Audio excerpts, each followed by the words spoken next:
அனைவருக்கும் வணக்கம். நேற்றைய நம்ம காணொளியில் நம்ம தேர்தல் அரசியலை பற்றி பேசிட்டு இருந்தோம்.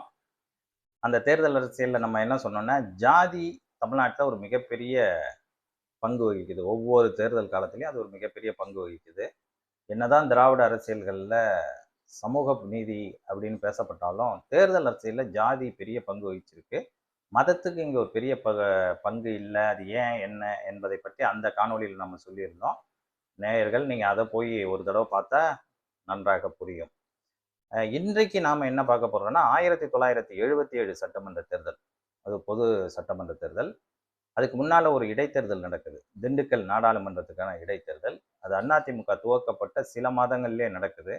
அந்த தேர்தலில் எம்ஜிஆர் ஒரு இளம் வழக்கறிஞராக இருந்த மாயத்தேவரை தன்னுடைய வேட்பாளராக அங்கே அறிவிக்கிறார். ரெட்டலை சின்னம் பெறப்பட்டு அதிமுக திண்டுக்கல் நாடாளுமன்ற தேர்தலில் கட்சி ஆரம்பிக்கப்பட்ட சில மாதங்கள்லேயே போட்டிடுறாங்க. மிகப்பெரிய வெற்றி, சாதாரண வெற்றி இல்லை.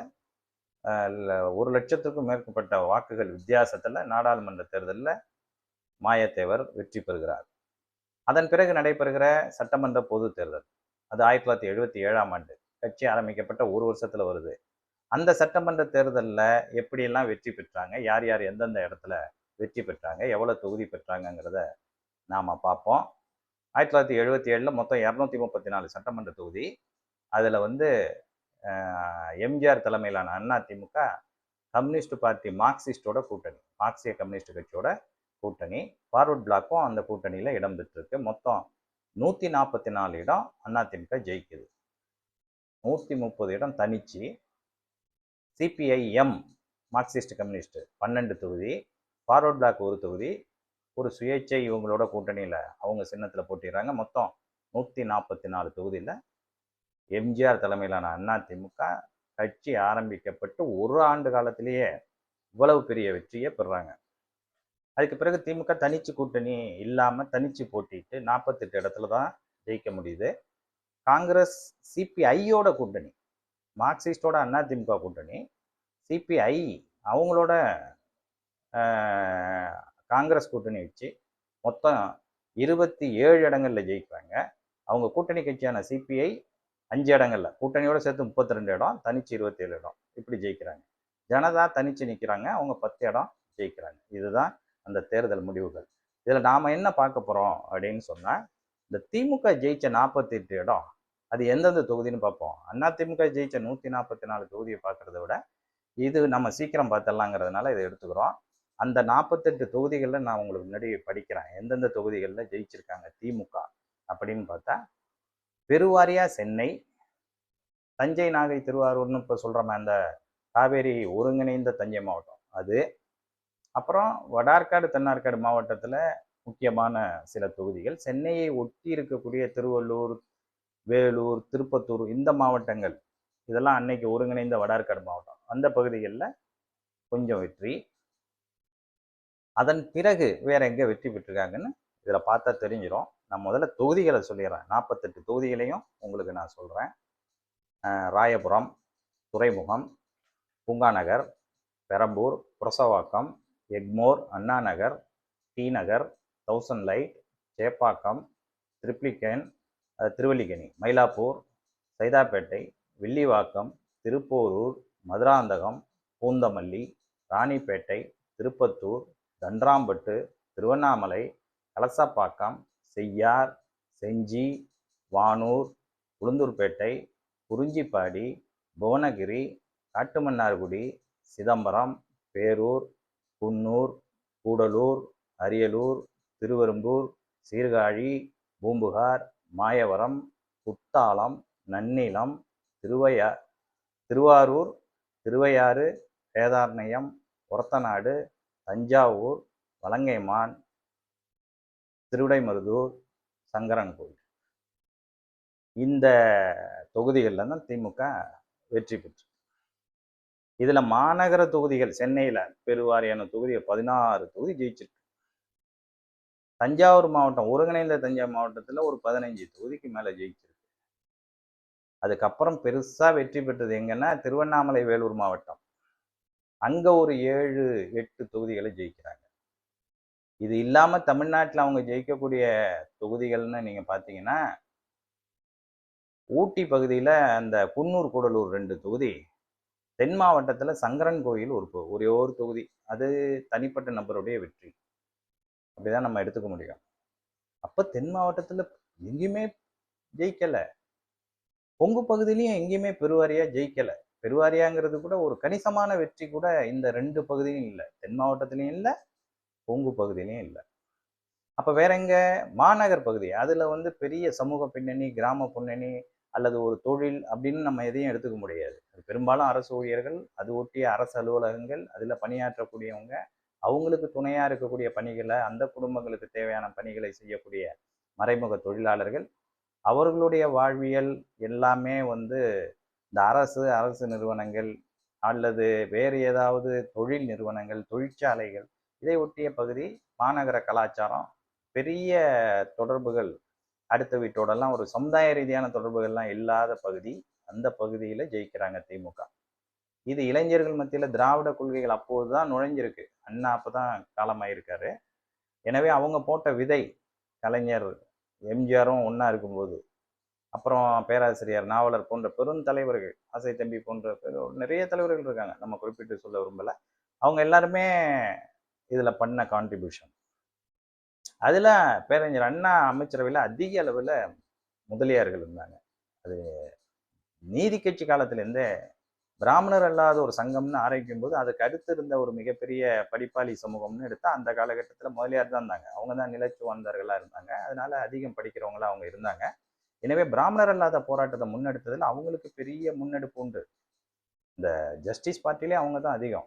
அதுக்கப்புறம் திராவிட முன்னேற்ற கழகத்திலையும் தலைவர்கள் அதிகம், படித்தவர்கள் அதிகம். எனவே அவங்க பிரச்சாரம் செய்த பகுதிகள், அவங்களுடைய பகுதி, முதல்ல அவங்க சமூகம் திமுகவுக்கு ஆதரவாக மாறினுச்சு. எனவே இதுல முதலியார்கள் தொகுதியில திமுக அதிகம் ஜெயிச்சிருக்கு. முதலியார் பிளஸ் வன்னியர் அதுல ஜெயிச்சிருக்கு. தனிப்பட்ட வன்னியர்கள் மெஜாரிட்டியா இருக்கிற பகுதிகளில் பெருசா ஜெயிக்கல. அது ஏன்னு நம்ம பார்த்தா அதுக்குள்ள ஒரு நுண் அரசியல் இருக்கு. அதாவது முதலியார்கள் பெருவாரியா நான் சொன்ன காரணத்துக்காக திமுகவிலேயே ஆதரிக்கிறாங்க. வன்னியர் சமூகத்துல இளைஞர்கள், புது வாக்காளர்கள், பெண்கள், இவங்கெல்லாம் எம்ஜிஆருக்கு ரசிகரா இருக்கிறாங்க. திரை கவர்ச்சி, ஒரு பிடித்தமான நடிகர், திமுகவிலேயே ரொம்ப நாள் இருந்தவர். எனவே திராவிட கொள்கையும் அவர் இருக்கார், திராவிடத்தையும் பேசுறார். அந்த வகையிலையும் அவர் ஆதரிக்கிறாங்க. இது வன்னியர் சமூகத்துல கொஞ்சம் பேர் தான். மற்றவங்க எல்லாம் திராவிட கொள்கையில பெரிய ஈடுபாடு கொண்டவர்கள். அதுக்கு அதிகமா பேசிய கலைஞரோடு அவங்க இருந்துடுறாங்க. அவங்க மாறல. எனவே வன்னியர் வாக்கு 2ஆ பிளவுபடுது. பெருவாரியான வாக்கு வயது மூத்தவர்கள், நடுநிலை வயதுக்காரர்கள்லாம் கலைஞரோட திமுகவில் இருக்காங்க. இளைஞர்களும் பெண்களும் எம்ஜிஆருக்கு ஆதரவா இருக்காங்க. அதே சமயத்துல பட்டேல் சமூகத்துல மிகப்பெரிய சமூகமா இருக்கிற வட மாவட்டங்கள்ல பெரிய எண்ணிக்கையில் இருக்கக்கூடிய பறையர் சமூக மக்கள், எல்லா மக்களும், எல்லா தரப்பையும், இளைஞர்கள்லேருந்து ஆரம்பித்து முதியவர்கள் வரையில எல்லோருமே, பெண்கள், இளைஞர்கள், எல்லா தரப்பும் எம்ஜிஆர் ரசிகர்களாகவும் ஆதரவாளர்களும் இருக்காங்க. அவங்களும் திராவிட சிந்தனையாளர்கள் இருக்காங்க. அவங்க கூட எம்ஜிஆரை தான் விரும்பி பின்னாடி போயிடுறாங்க. அப்போ வட மாவட்டத்துல பெருவாரியா இருக்கிற பட்டியல் இன சமூகம் முழுமையா எம்ஜிஆரை தாங்கி பிடிக்குது, வெற்றியை கொடுக்குது. முதலியார் சமூகமும் வன்னியர் சமூகத்துல படித்த இளைஞர்களும் ஒரு வயதுக்கு 40 வயதுக்கு மேற்பட்ட கொள்கை பிடிப்பு உள்ள திராவிட சிந்தனைய வன்னியர்களும் மட்டும் கலைஞரோட இருந்தாங்க. அதுக்கு அடுத்தது கொங்கு பகுதி. கொங்கு வெள்ளாளர்கள் முழுமையா அதிமுகவை வெற்றி பெற வச்சுறாங்க. அங்க தென் மாவட்டங்கள்ல எடுத்தீங்கன்னா முக்குளத்தூர் முழுமையா எம்ஜிஆர் பின்னாடி நிற்கிறாங்க. அவங்க திண்டுக்கல் இடைத்தேர்தலே அதை காமிக்கிறாங்க. அதுக்கு பிறகு இந்த தேர்தலில் முழுமையா காமிக்கிறாங்க. எம்ஜிஆருக்கு இயல்பாகவே சினிமாவிலையும் சாண்டோ சின்னப்பா தேவர் போன்ற நிறைய முக்குளத்தூர் சமூக சினிமா, எஸ்எஸ்ஆர் ஓட சிவாஜி, இப்படி அவர் திராவிட கொள்கையில் ஈடுபாடு இருந்து திமுகவில் திராவிட கழகத்தில் இப்படிலாம் பயணித்த போது, ஈவன் அவர் ஃபஸ்ட்டு இருந்த காங்கிரஸ் கட்சியில் துவங்கி, அப்போ சிவாஜியும் அவர் நண்பர்கள், இப்படி அவரோட அருகில் இருந்தவங்க எல்லாமே சிவாஜி, எஸ்எஸ்ஆர், அது மூலமாக அவருக்கு கிடைக்கிற தொகுதி, அவருடைய இயக்குனர், அவருடைய தயாரிப்பாளர், தேவர், தேவர் ஃபிலிம்ஸ் நிறைய படம் நடிக்கிறாரு. அப்படி அந்த வகையில் முக்குளத்தோர் தலைவர்கள்ட்ட அவர் நெருங்கிய தொடர்புடையவராக இருக்கார். அது தென் மாவட்டத்துக்கு அவரை இழுத்துட்டு போகுது. இயல்பாகவே அந்த மக்கள் அவரை ஆதரிக்கிறாங்க. கொங்கு வேளாளர்களையும் அப்படிதான். சினிமாவில் எம்ஜிஆருக்கு துணை நின்ற நிறைய தயாரிப்பாளர்கள், கொங்கு பகுதி தயாரிப்பாளர்கள், குறிப்பாக வெள்ளாள கவுண்டர் சமூகத்தை சார்ந்தவர்கள், அவர்லாம் எம்ஜிஆரை ஆதரிக்கிறாங்க.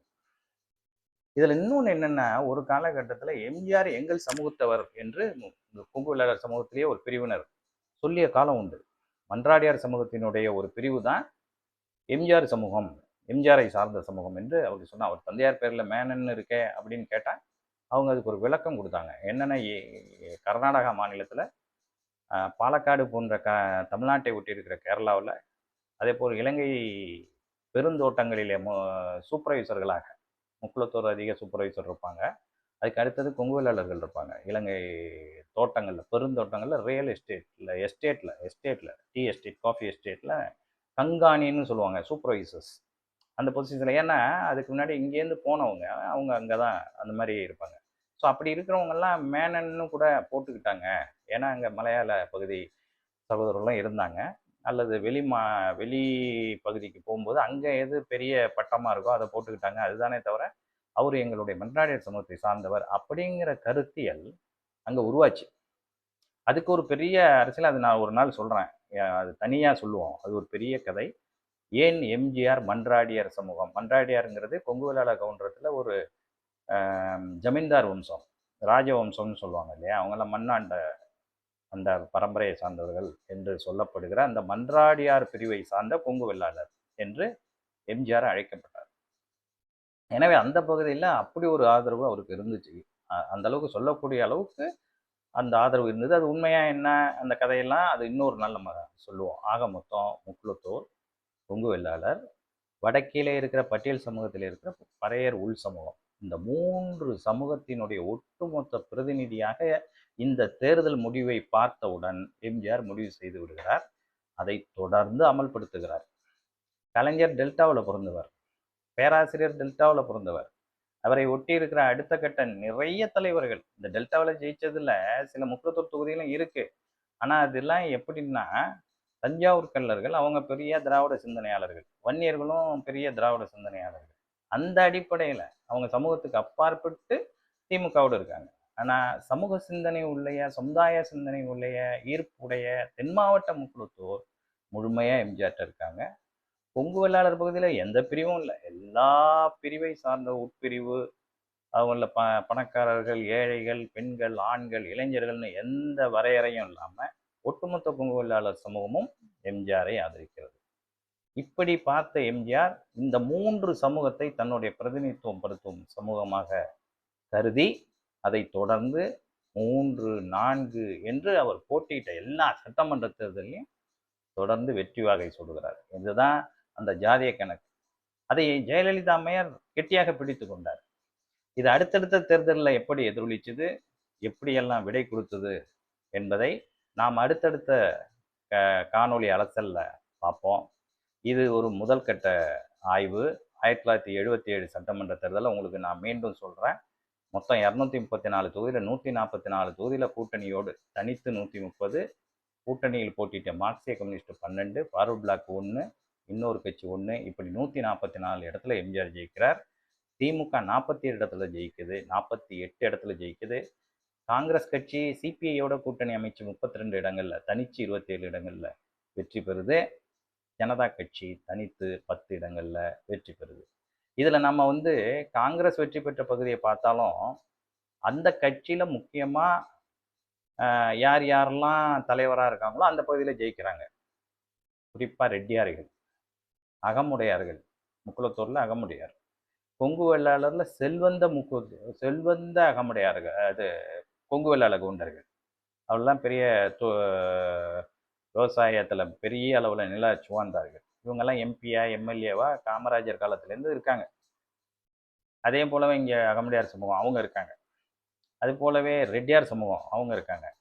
ஓரளவுக்கு நாயுடு சமூகம், இவங்கெல்லாம் பெருவாரிய காங்கிரஸோடையே பயணித்ததுனால அந்த குறிப்பிட்ட தொகுதிகளில், அந்த வேட்பாளர்கள் இருக்கிற தொகுதிகளில், அந்த சமூகம் இருக்கிற பகுதிகளில் ஒரு சில வெற்றிகளை காங்கிரஸ் ஈட்டியிருக்கு. 27 இடத்துல வெற்றிகள் அப்படித்தான் அவங்களுக்கு வந்திருக்கு. இது எதுவுமே சமூக பின்னணியே எதுவும் இல்லாமல் வெறுமனே திராவிட சிந்தனை, தமிழ் இப்படியான பேச்சை மட்டுமே பேசி வாக்குகளை பெற்ற கட்சியா திமுக தனித்து விடப்பட்டு, பெரிய ஆதரவு எந்த சமூகத்திடமிருந்தும் இல்லாமல், வன்னியர்களில் ஒரு பிரிவு, முதலியாரில் பெரும்பகுதி இந்த ஆதரவை மட்டும் பெற்று அந்தந்த பகுதிகளில் வெற்றியை திமுக ஈட்டியிருக்கிறது என்பதுதான் இந்த வரலாறு காமிக்குது. அப்ப எந்த அளவுக்கு ஜாதி, அதிலையும் குறிப்பா இந்த 3 பிரிவுகள் ஏன் அப்படி பெரிய வெற்றியை தந்ததுன்னு நம்ம பார்க்கிறோம். இதுல ஒரு ஒரு ஒரு உள்கதை ஒண்ணு இருக்கு. அதாவது தமிழ்நாட்டுல அதிக மக்கள் தொகை கொண்ட சமூகம் வன்னியர் சமூகம் தான். கிட்டத்தட்ட 80 தொகுதிகள்ல அவங்க பெரிய சமூகம்.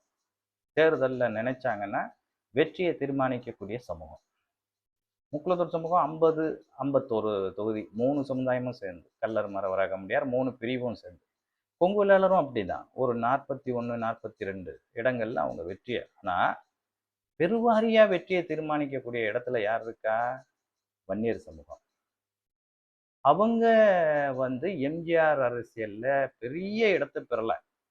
பெற்றாங்க, ஒரு முக்கியத்துவமா ஒரு அடையாளத்துக்காக காட்டப்பட்டாருங்களே தவிர, 2ஆம் நிலையிலிருந்து ஆட்சியில நெருக்கமா இருக்கிற தலைவர்களா கொங்கு வேளாளர்கள், முக்குலத்தோர் இருந்த அளவுல அதிக வாய்ப்பளிக்கப்பட்ட பட்டியலின சமூகம் போல இல்லை.